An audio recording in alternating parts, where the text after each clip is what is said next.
ఇంట్లో చేసుకున్న ice cream చాలా టేస్టీగా ఉంటుంది. వాటర్ వేసుకోవాలి. 1/2 లీటర్ పాలు తీసుకోవాలి. దగ్గరికి అయినంత వరకు బాగా మరిగించుకోవాలి. ఇలా చిక్కటి పాలు తీసుకోవాలి. నానబెట్టుకున్న జీడిపప్పు, నానబెట్టుకున్న బాదం పప్పు వేసుకోవాలి.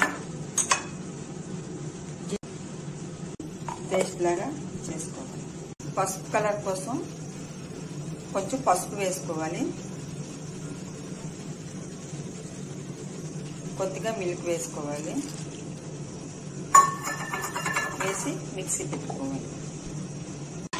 పసుపు కలర్ ఐస్ క్రీమ్ రావడం కోసమని పసుపు వేసుకున్నాము. వద్దు అనుకుంటే స్కిప్ చేసేయచ్చు.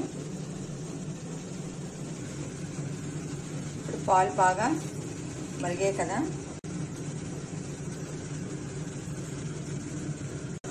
ఇప్పుడు ముందుగా చేసుకున్న పేస్ట్ వేసి బాగా కలుపుకోవాలి.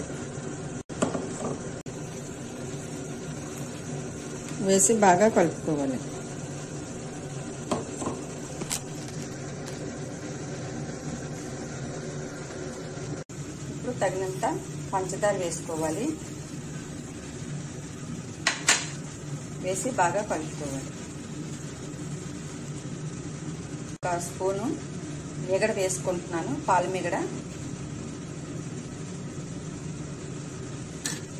వేసి బాగా కలుపుకోవాలి.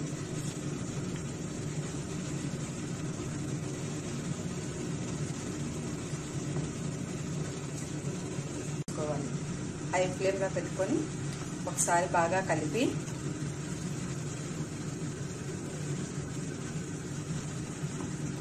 స్టవ్ ఆఫ్ చేసుకోవాలి.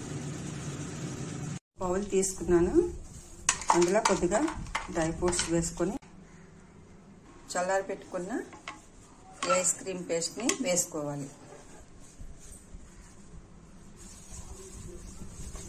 వేసుకున్నాం కదా, ఇప్పుడు డ్రై ఫ్రూట్స్ మీదన వేసుకోవాలి. మన ఇంట్లో ఇలాగ ఐస్ క్రీమ్ తయారు చేసుకుంటే చాలా మంచిదండి. ఇప్పుడు మూత పెట్టి ఫ్రిడ్జ్లో 10 గంటల సేపు పెట్టుకోవాలి.